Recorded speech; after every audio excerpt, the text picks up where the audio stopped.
Good morning, everyone.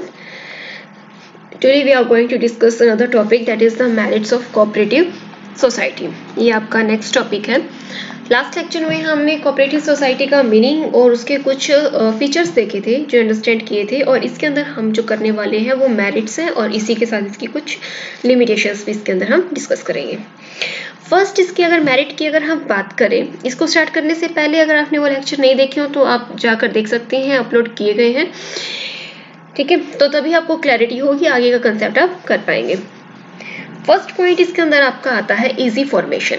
Easy formation का मतलब क्या होता है कि देखो, जब भी हम किसी भी कोऑपरेटिव सोसाइटी को एस्टैब्लिश करने की बात करते हैं तो उसको बनाना ना, मतलब इतने कोई हार्ड एंड फास्ट रूल नहीं है कि आपको फॉलो करने होंगे. इजी फॉर्मेशन है, इसकी इजीली फॉर्म कर सकते हो. कोई भी 10 अडल्ट्स मिलकर, ठीक है, इसके अंदर माइनर को क्योंकि हम इंक्लूड नहीं करते इसलिए वर्ड यूज किया गया कि any 10 adults can establish a cooperative society. Register करवाना होता है सिर्फ रजिस्ट्रार के साथ, रजिस्ट्रार ऑफ कोऑपरेटिव सोसाइटीज, और कोई एक्सपेंसिव या डिफिकल्ट लीगल प्रोसीजर नहीं है.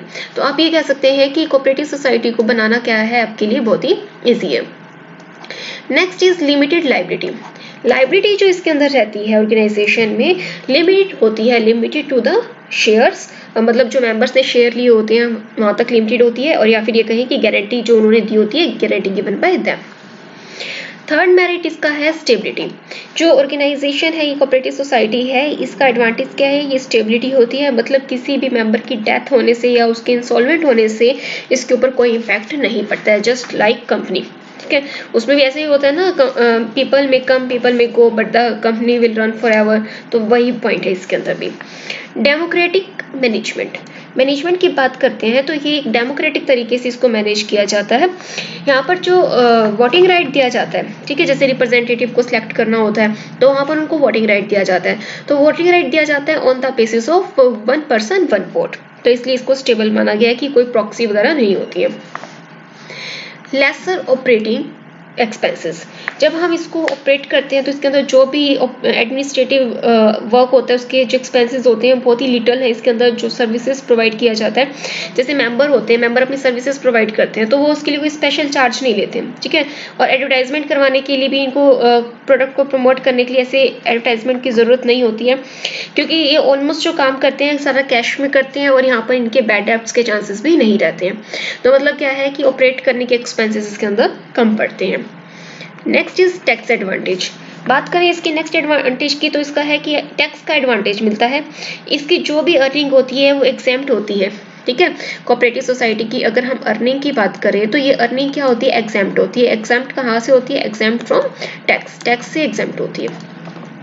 फिर यहाँ पर क्या होता है कि जो एग्जेम्प्टेड होती है, also exempted from payment of stamp duty. मतलब यहाँ पर जो स्टैम्प ड्यूटी लगती है या जो रजिस्ट्रेशन की फीस होती है, इन सब चीज़ों से भी एग्जेम्प्ट होती है. तो टैक्स का एडवांटेज आपको यहाँ मिलता है. And the next is state patronage. State patronage का यहाँ पर मतलब क्या है, गवर्नमेंट हेल्प करती है कोऑपरेटिव सोसाइटीज़ को, लोन ऑफर करती है इजी टर्म्स पे, और ग्रांट्स भी इनको प्रोवाइड करती है ताकि जो है ये सोसाइटीज़ डेवलप की जाए और जो poor section of the society है उनको डेवलप किया जाए. ठीक है, इसलिए तो गवर्नमेंट जो है यहाँ पर बहुत ही लिबरल रोल, ठीक है, गवर्नमेंट का जो रोल है वो कैसा रहता है, लिबरल रोल उसका रहता है, एटीट्यूड रहता है toward the cooperative society. Next is supply of goods at cheaper rate. यहाँ पर जो गुड्स सप्लाई किए जाते हैं, जो सोसाइटीज़ होती हैं यहाँ बल्क में माल परचेज करती हैं, गुड्स को परचेज करती हैं डायरेक्टली होलसेलर से, प्रोड्यूसर से, और फिर इनको जो है आगे चीपर रेट पे रिटेलर्स को अवेलेबल करवाती है और रिटेलर्स जो है आगे कस्टमर को बेचते हैं. तो यहाँ पर ये क्या पॉइंट है कि यहाँ पर जो है चीप रेट के ऊपर जो है बिजनेस किया जाता है ताकि जो है हम मतलब अपनी कॉस्ट को भी कवर कर पाएँ और बाकी लोग कुछ प्रॉफिट भी हो जाए और सभी लोगों को प्रोडक्ट जो है रीजनेबल रेट पर भी मिल जाए. राइट.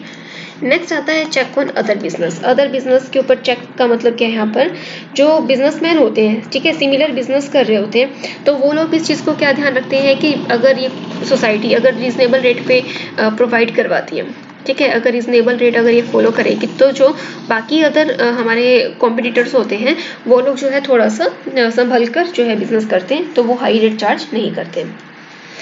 नेक्स्ट आता है इकोनॉमिक डिसेंट्रलाइजेशन. इकोनॉमिक डिसेंट्रलाइजेशन का मतलब क्या है, कोऑपरेटिव सोसाइटी को प्रिवेंट किया जाता है कि जो इनकी वेल्थ है कुछ ही लोगों के हाथ में ना रहे, जैसा कि पहले के बिजनेस में हुआ करता था।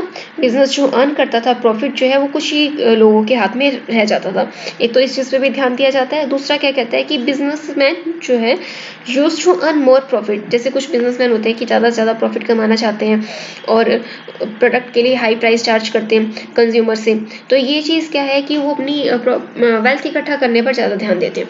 तो यहाँ पर क्या है, ये चीज़ ध्यान रखी गई है कि यहाँ पर हम जो है इस पॉइंट को ऐसे फॉलो ना करें कि जो वेल्थ है वो कुछ लोगों के हाथ में ही सेंट्रलाइज होकर रह जाए।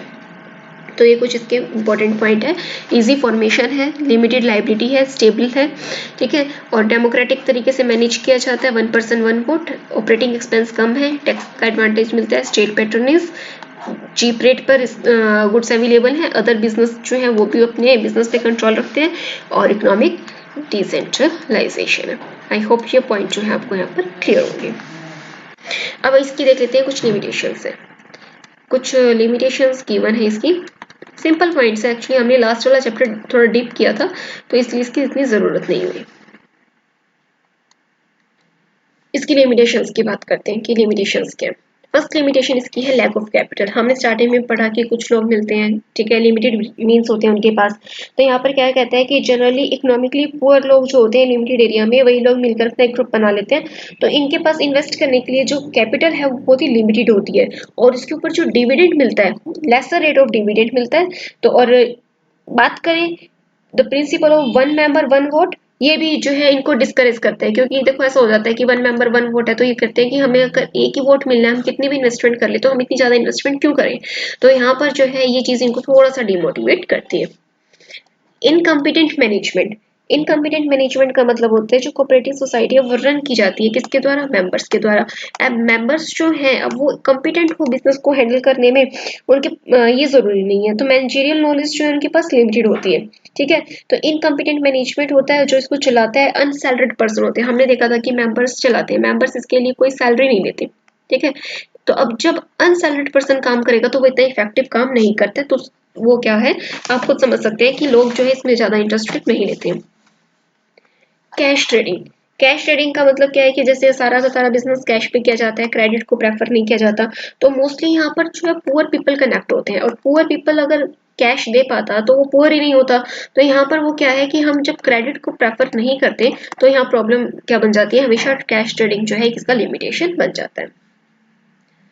Next is political interference. Political interference मतलब गवर्नमेंट इन्वेस्ट करती है इसके अंदर मनी, ठीक है, मेंबर्स जो है यहाँ पर इन्वेस्ट किया जाता है, और जो मेंबर्स नॉमिनेट किए जाते हैं मैनेजिंग कमेटी में उसके अंदर थोड़ा सा इंटरफेयर करती है।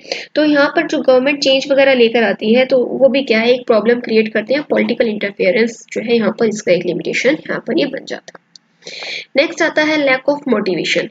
लैक ऑफ मोटिवेशन की अगर बात करें तो क्या कहता है कि कोऑपरेटिव सोसाइटी जो है एक कलेक्टिव एंटरप्राइज है, एक ग्रुप ऑफ पर्सन है। अब कोई भी पर्सन अपना पर्सनल डिसीजन जो है यहाँ पर मतलब नहीं लेता है, ठीक है, पर्सनल इंटरेस्ट नहीं लेता है। अब जब पर्सनल इंटरेस्ट नहीं लेता है तो मतलब क्या है यहाँ पर उनको कोई पर्सनल बेनिफिट भी नहीं है, तो वहां पर इसलिए वो इंटरेस्ट नहीं लेते हैं, मोटिवेटेड नहीं होते। और यहाँ पर यही वर्क है कि वो लोग जो है ज्यादा हार्ड वर्क इसके अंदर नहीं करते। Objective with which it is established remain unachieved. जिस पर्पस इसको एस्टैब्लिश किया जाता है वो अनअचीव रह जाता है। Lack of public confidence. Public का कॉन्फिडेंस इसके अंदर नहीं आता है, क्यों? क्योंकि जो ये अगर हम बात करें जो ऑब्जर्व किया जाता है जनरली कि कुछ पर्टिकुलर इंडिविजुअल्स होते हैं जो इसके मेंबर बन जाते हैं मैनेजिंग कमेटी के, और ये पॉलिटिकली मोटिवेटेड होते हैं। तो ये अनडिजायरेबल कंडक्ट जो इनका होता है, ठीक है, वो हर्ट करता है किसको, faith of the people in cooperative society. तो वो अपने हिसाब से चलते हैं, पब्लिक के इतने जो है पब्लिक के लिए काम नहीं इतना नहीं करते हैं। तो जो रहता है यहाँ पर point lack of political confidence. Lack of secrecy. Lack of secrecy का मतलब क्या है यहाँ पर कि कुछ भी जो है इंफॉर्मेशन है, अकाउंट्स है, उनके एनुअल अकाउंट्स है, रिपोर्ट्स है, वो सीक्रेट नहीं रखी जाती है। ये सबमिट करवाए जाते हैं किसको, रजिस्ट्रार को, और ये सीक्रेट्स जो है पब्लिक तक भी पहुंच जाते हैं। Mutual dispute. आपस में ही इनका डिस्प्यूट हो गया। अब ये पॉइंट क्या कहता है यहाँ पे कि ऑब्जर्व किया जाता है सोसाइटी जो है एस्टैब्लिश की जाती है बहुत ही मतलब एंथुजियाज्म के साथ एस्टैब्लिश किया जाता है, लेकिन ये धीरे धीरे खत्म हो जाता है क्योंकि लोग जो है अपना सेल्फ इंटरेस्ट देखते हैं। ग्रुप इंटरेस्ट नहीं देखते हैं, और यही एक पर्पस है कि आपस में उनके ओपिनियंस जो है वो मैच नहीं करते हैं, तो यहाँ पर एक म्यूचुअल डिस्प्यूट जो है इसके अंदर ये पॉइंट आ जाता है। तो कुछ बेसिक ही पॉइंट है, ऐसे कुछ खास पॉइंट नहीं है, आप इनको रीड कर सकते हैं और आपको जो है ये टॉपिक यहाँ से क्लियर हो जाएगा। हमने इसकी लिमिटेशंस कर ली, मेरिट्स कर ली, फीचर्स की मीनिंग किए, तो एक बार इस वीडियो को सुनना और फिर अपनी बुक से रीडिंग करना, आपको क्लियर हो जाएगा। फिर से वही चीज़ कि अगर आपको अच्छा लगे तो आप इसे लाइक, सब्सक्राइब एंड शेयर जरूर कीजिए। So meet you in the next lecture. Thank you very much.